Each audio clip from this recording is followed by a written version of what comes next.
अस्सलाम वालेकुम everyone, welcome back to our new video. इसमें आज हम सिनोनिम्स को पढ़ेंगे, सिनोनिम्स के एमसीक्यू सॉल्व करेंगे। लेकिन ये वाले सिनोनिम्स जो है कुछ डिफरेंट वे में दिए गए हैं, जबकि अभी तक हमने पीछे जितने एमसीक्यू सॉल्व किए हैं वो सारे एमसीक्यू फॉर्मेट में थे, यानी कि उसमें कोई स्टेटमेंट हमें दी गई थी। यहाँ पे हमें डायरेक्ट वर्ड दिया गया है, हमें उस वर्ड का सिनोनियम मार्क करना है। तो हमारी वोकेबलरी जो है वो अच्छी होनी चाहिए और साथ में हमें एलिमिनेशन मेथड भी आना चाहिए। अब number first MCQ is rich.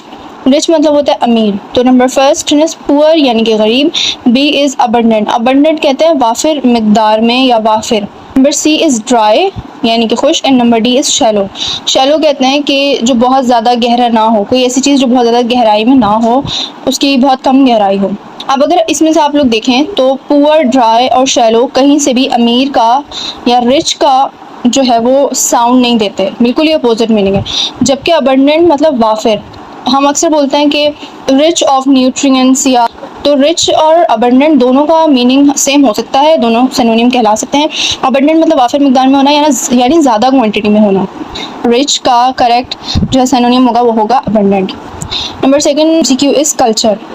Culture का मतलब होता है सकाफत, यानी कि हमारे ट्रेडिशंस या फिर हमारे बिलीव्स वगैरह।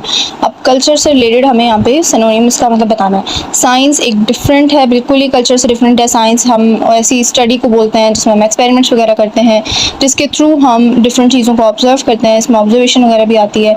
नेचुरल वर्ल्ड के बारे में हम पढ़ते हैं, हम उसको साइंस बोलते हैं। नंबर सेकंड है ट्रेडिशंस। ट्रेडिशंस यानी कि बिलीव्स, ऐसे कस्टम्स या ऐसे हमारे बिलीव्स जो हमारे आबा और उस्ताद से मिले हों।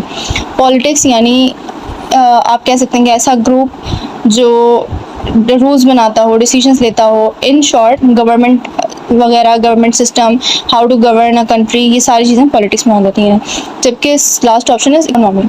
इकोनॉमी यानी कि मुआशियात, जिसमें हमारी सारी जो है एक्सपोर्ट इंपोर्ट या फिर सोर्स ऑफ इनकम वगैरह आ जाता है। अब next word is breathtaking. Breathtaking हम ऐसी चीज़ को बोलते हैं जो हद से ज़्यादा खूबसूरत हो या हैरान कुन हो, एस्टोनिशिंग हो, इतनी कि जो है उसको देखने वाला वो हैरत में रह जाए या फिर वो स्पीचलेस हो जाए, उस चीज़ को हम बोलते हैं ब्रेथ टेकिंग, यानी कि दम बहुत होना।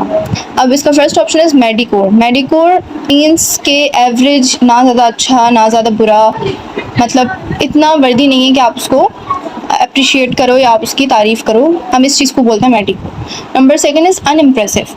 जो आपको बिल्कुल भी इम्प्रेस ना करे, आपके अंदर एक्साइटमेंट ना क्रिएट करे, या आपका जो है इंटरेस्ट उसमें ना डेवलप हो और वो ख़ास ना हो, बिल्कुल ही वही नॉर्मल सी ऑर्डिनरी सी चीज़ हो, उसको हम बोलते हैं अनइम्प्रेसिव।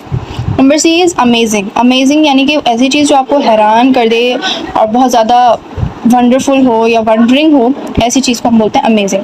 नंबर लास्ट इज़ डल, यानी कि शाइनी ना होना, बिल्कुल ही बोरिंग या फिर कुछ ख़ास नहीं होना, जो देखने वाले का इंटरेस्ट क्रिएट ना करे या उसको इतनी पसंद ना आए। तो अब इसमें देखें तो मेडिकोर, अनइम्प्रेसिव एंड डल, तीनों की सेम मीनिंग निकल रही है, जबकि अमेजिंग की डिफरेंट मीनिंग है, जो कि ब्रेथ टेकिंग का सिनोनियम है। So the correct option is option number C. And we have the word bazaar. अब बाज़ार जो है वो इंग्लिश का वर्ड है बेसिकली। ये उर्दू में हम यूज़ करते हैं, ये मिसकंसेप्शन आप कह सकते हैं, ये उर्दू का वर्ड नहीं है, ये इंग्लिश का वर्ड है, जिसका मतलब होता है कि मार्केट या फिर ऐसी जगह जहाँ पे डिफरेंट शॉप्स हों, स्टॉल्स हों, हम उस चीज़ को बाज़ार बोलते हैं। अब ये बहुत सिंपल है, इसका फर्स्ट ऑप्शन है गार्डन यानी कि बाग, बी शॉप्स वगैरह, museums, and number D is streets, जैसे कि गलियाँ वगैरह। तो सिंपली हम इजीली बता सकते हैं कि बाज़ार का जो सिनोनिम होता है हो सकता है वो होता है शॉप या shops. So correct option is option number B. Second last MCQ is wonders. अब वंडर्स हम बोलते हैं बेसिकली अजायबात या इस किस्म की चीज़ जो आपको जिसको देखकर आप क्यूरियस हो जाएं, आप बहुत ज़्यादा हैरान हो, वो आपके लिए एक्साइटिंग भी हो, हैरान कुन भी हो, और काफ़ी ज़्यादा आपको क्यूरियोसिटी हो कि ये चीज़ ऐसी क्यों है, उस किस्म की चीज़ को हम बोलते हैं वंडर। अब number first option is problems यानी कि मुश्किलात। Number C B is curiosities यानी कि तजस्सुस होना। Number C is disasters, disasters मतलब आफत। और नंबर डी इज़ कन्फ्यूजन। तो यहाँ पे इजीली हम बता सकते हैं, बहुत सिंपल एमसीक्यू है इसका। आप देखें तो ये A, C and D are distractors and number second option is the correct option. So last MCQ is diverse. अब डाइवर्स हम ऐसी चीज़ को बोलते हैं, चाहे वो ग्रुप हो या कलेक्शन हो किसी भी चीज़ की, जिसमें काफ़ी डिफरेंट चीज़ें हों।